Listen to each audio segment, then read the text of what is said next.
It's April 26, 2022. This is just so weird. Now it just feels wrong.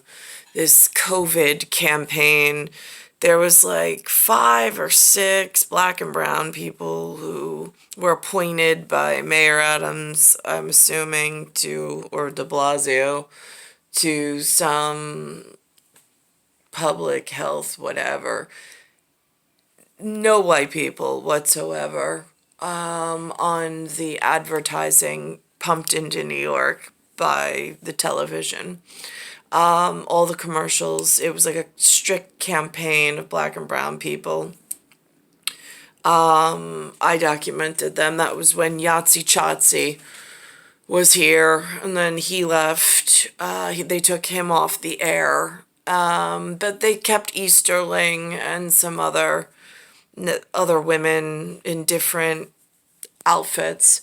Today, there's like creepy white guy that they now all of a sudden, I mean, like, this is what, like 2 years into this marketing campaign, and now all of a sudden they're throwing one person in that doesn't fit into the rest of the mold. It's just weird.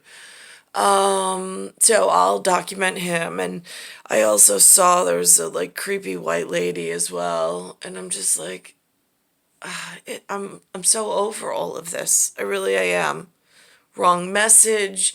Eric Adams put up yesterday on the television. He said something about $11 trillion that this country spent to set everybody up for COVID. Something along those lines. Meanwhile, there's something called a pinky promise and a pinky swear. I find it interesting that he wears a pinky splint as if he has a broken pinky.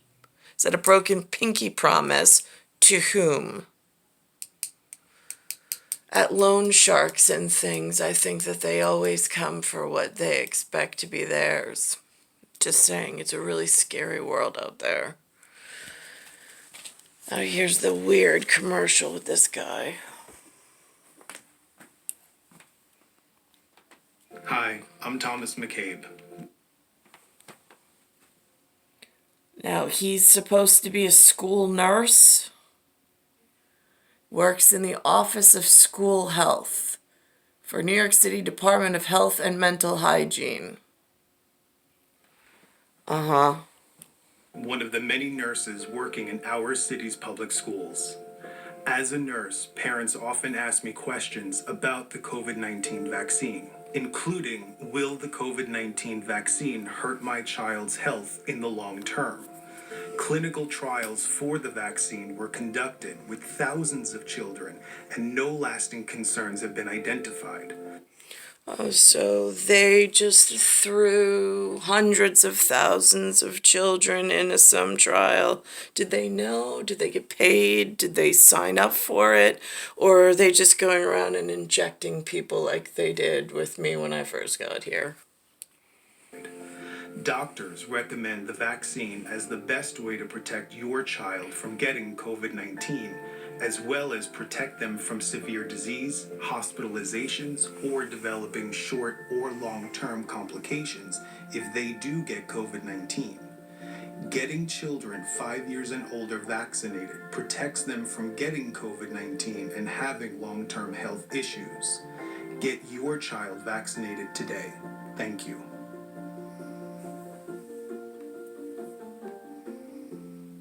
When you gamble, keep it fun.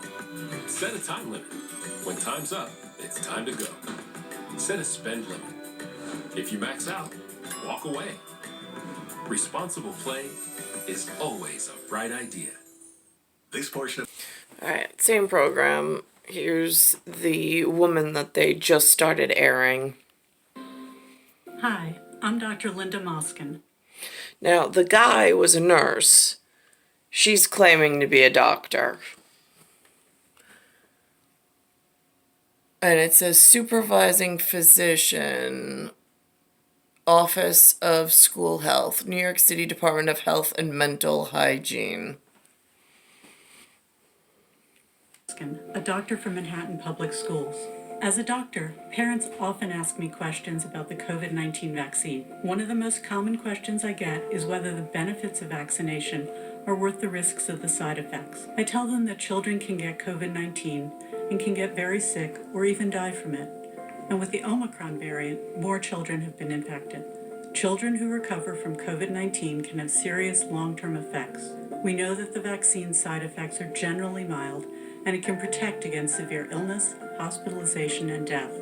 And recent studies show the vaccine can also help protect against long-term effects of COVID. Vaccinating our children helps protect them, their family, and their community. If you have further questions, please call your child's doctor. Or if you don't have a doctor, you can call 311 or tell your school nurse that you want to speak to the school doctor about the vaccine. We're here for you. Now, from watching let's just back up for a second. So I've taken, my credentials are, I've taken medical microbiology, not once but twice. And the professor that I was her understudy in the local community college on file she had extensive graduate and professional degrees. However that worked, she didn't go in how she was able to get opportunity and that kind of stuff. It was strictly her credentials. And she studied locally at like a genetic level sequencing lab, which is not what I entered into. I was more of like a surface level, understanding shapes, sizes, vocabulary, that kind of thing. She actually worked in upper level facility that required special gear and things.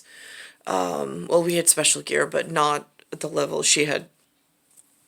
Extensive, so she said, with going through like disinfectant processes and whatnot. But anyhow, so I've been listening to the words that the commercials have been using regarding COVID and so on and so forth.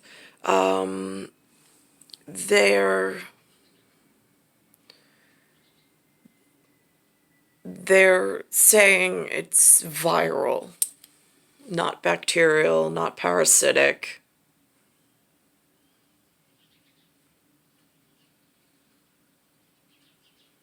I tend to disagree. I myself, at the moment, with what's happened within my life frame here prior to this COVID outbreak in a pandemic, I have what's called rectus abdominis diastasis, which is the weakening of the abdomen wall. I've been having trouble with breathing, walking, and some other things, but at this point, I think it's almost like a mollusk in the water that's supposed to take CO2 out, and they have some filtering capabilities. If the mollusk gets clogged, it then can't perform the CO2 exchange that it is built and designed for. The liver works pretty similar in the human anatomy and physiology. At this point, I don't know why. I don't know how, and I've taken COVID tests where I test negative because I don't have COVID. It's something else, which I'm not quite sure what it is. But it's the rate at which the main filter of the body, which is the liver, is able to detoxify and break down all sorts of things. Which is its main function, but it also feels slightly swollen, which makes it difficult in the abdomen to to bend over to tie your shoes, that kind of thing. But at this point, it seems to be an effect that has something to do with tied in with the, because that's the main lymphatic system. The main filter is the liver. So, with it being affected, but the CNS, the ANS, the lymphatic, and the working energy grid inside the house is being affected. It's causing physiological changes. And it's a horrible, horrible way to live. It's like a slow, torturous death of like poison, like a poison taking over, a cellular poison taking over, because your main components are starting to break down. If you think of a machine with main components, and your components are perfectly healthy, and if the timing on the machine and if the outside components that interact and feed it certain things were working properly, the inside mechanics would work just fine. But there's something going on at a grander scale that's interfering between what we call the environment, the extrinsic environment, and the internal physiology, causing some kind of kinesthetic, or I think my son called it kinesis. So that's the body in motion within a physics and an environmental program. So there's something internally within New York, within Bayside Station, that's being either tapped into and modified. Linda woke up this morning, she's limping. Her knee, all of a sudden, she says, I don't know what I did overnight. I was complaining of it yesterday. I had it. But it's a knee joint all of a sudden just going out and causing immense pain. But it's manipulation of the physics inside the living residential area. Where do you go to report this kind of thing in actuality? The regular doctors don't collect this kind of stuff. So, I mean, like, talk about a society unprepared. It's star 1978, star 8378, Nicole, Cattaruzza. It's Earth, solar system, Milky Way, universe, galaxy is broken, and it's Bayside Station, Bayside, New York, 11361.